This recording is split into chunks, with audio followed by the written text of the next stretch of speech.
আসসালামু আলাইকুম। Cooking studio by Hafsa মিম আপনাদের সবাইকে ওয়েলকাম জানাচ্ছি। আশা করছি সবাই ভালো আছেন। আজকে তৈরি করেছি বাংলাদেশ হোটেল স্টাইল মোগলাই। বাংলাদেশে এমন কোনো মানুষ নেই যে মোগলাই পছন্দ করে না। সবাই মোগলাই খেতে পছন্দ করে। আর মোগলাই খাওয়ার জন্য এখন থেকে আর হোটেলে যেতে হবে না। বাসায় অল্প উপকরণ দিয়ে অল্প সময়ের মধ্যে আপনারা খুব সহজেই এই মোগলাইটা তৈরি করতে পারবেন। মোগলাই তৈরি করার জন্য আমি এখানে নিয়ে নিচ্ছি 1.5 কাপ ময়দা। অবশ্যই মোগলাই তৈরি করার জন্য কিন্তু এখানে ময়দাই ব্যবহার করতে হবে। দিয়ে দিচ্ছি পরিমাণ মতো লবণ। এখন ময়দার সাথে লবণটাকে খুব ভালোভাবে মিশিয়ে নিচ্ছি। এই কাজটা তেলটা দেওয়ার আগে কিন্তু করে নিতে হবে, না হলে কিন্তু তেলটা দেওয়ার পর লবণটা একপাশে থেকে যাবে, তাহলে কিন্তু লবণটা চারদিকে ছড়তে চাইবে না। এখন এর মধ্যে দিয়ে দিচ্ছি 1/4 কাপ সাদা তেল। তেলটা দেওয়ার পর এটাকে ভালোভাবে মিশিয়ে নিচ্ছি। ময়দার সাথে তেলটা খুব ভালোভাবে মিশিয়ে নিয়েছি। এখন এর মধ্যে অল্প অল্প করে পানি দিব আর মাখতে থাকবো। একবারে সম্পূর্ণ পানিটা ঢেলে দিব না, তাহলে কিন্তু পানির পরিমাণটা বোঝা যাবে না। সেই কারণে অল্প অল্প করে ঢালবো আর মিশাবো। আমি এখানে গরম পানি ব্যবহার করছি না, নর্মাল তাপমাত্রার পানি ব্যবহার করেছি। ময়দাটা ভালোভাবে মেখে নিয়েছি। এই ডোটা করার জন্য আমার এখানে 1/2 কাপ পানি লেগেছে। এখন এই ডোটার উপরে কিছুটা পরিমাণ তেল ব্রাশ করে দিচ্ছি, তাতে কিন্তু ডোটা অনেকটা পরিমাণ সফট থাকবে। এখন এটাকে ঢাকনা দিয়ে 10 মিনিটের জন্য রেস্টে রেখে দিব। এরই মাঝে তৈরি করে নিব মোগলাইয়ের জন্য পুর। একটি বাটির মধ্যে নিয়ে নিচ্ছি 1 কাপ পেঁয়াজ কুচি আর নিয়ে নিচ্ছি 2টা কাঁচামরিচ কুচি। দিয়ে দিচ্ছি পরিমাণ মতো লবণ আর দিয়ে দিচ্ছি 1 টেবিল চামচ চাট মশলা। চাট মশলা দেওয়ার কারণে কিন্তু মোগলাইয়ের টেস্টটা কিন্তু অনেক ভালো আসে।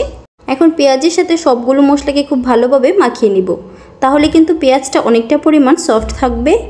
এখন এর মধ্যে দিয়ে দিচ্ছি 2টা ডিম। এখন পেঁয়াজের সাথে ডিমটা খুব ভালোভাবে মিশিয়ে নিব।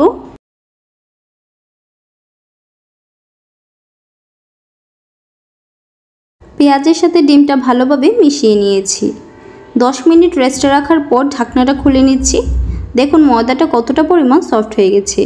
এখন এই ময়দার ডোটাকে আরও কিছুক্ষণ ভালোভাবে মথে নিব, তাহলে এই ডোটা কিন্তু আরও অনেকটা পরিমাণ সফট হয়ে যাবে। ময়দার ডোটাকে ভালোভাবে মথে নিয়েছি। এখন যেরকম সাইজের রুটি বেলবো সেই অনুযায়ী ময়দার লেচিগুলো কেটে নিচ্ছি।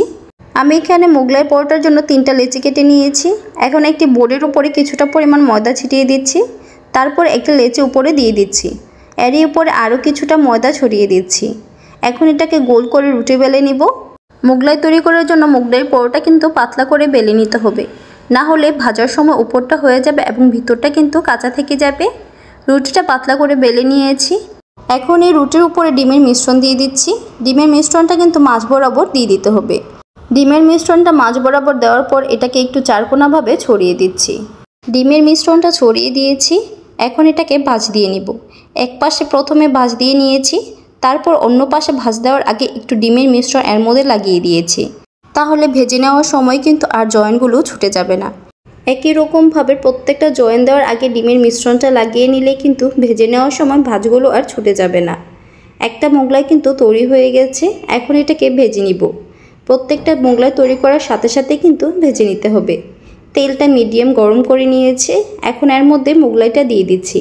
মোগলাইটা দেওয়ার 1 মিনিট পর এর উপরে কিছুটা পরিমাণ তেল ছড়িয়ে দিচ্ছি, তাহলে কিন্তু আস্তে আস্তে কিন্তু উপরটাও ফোলা শুরু করে দিবে। এক পাশে হালকা করে ভেজে নিয়েছি। এখন এই মোগলাইটা উল্টিয়ে দিচ্ছি। আর মোগলাইটা ভাজার সময় কিন্তু গ্যাসের হিট মিডিয়ামে রেখেই ভেজে নিতে হবে, না হলে কিন্তু মোগলাইটা ভিতরটা কাঁচা থেকে যাবে। দেখুন কতটা সুন্দরভাবে মোগলাইটা ফুলে উঠেছে। সবগুলো মোগলাই ভেজে নিয়েছি। মোগলাইগুলো দেখে মনে হচ্ছে যে হোটেল থেকে কিনে নিয়ে আসা হয়েছে।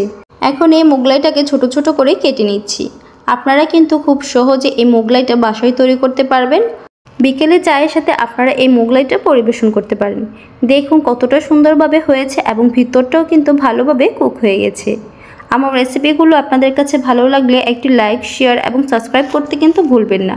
আজকের মতো বিদায় নিচ্ছি। সম্পূর্ণ রেসিপিটা না টেনে দেখার জন্য আপনাদেরকে অসংখ্য ধন্যবাদ। আসসালামু আলাইকুম।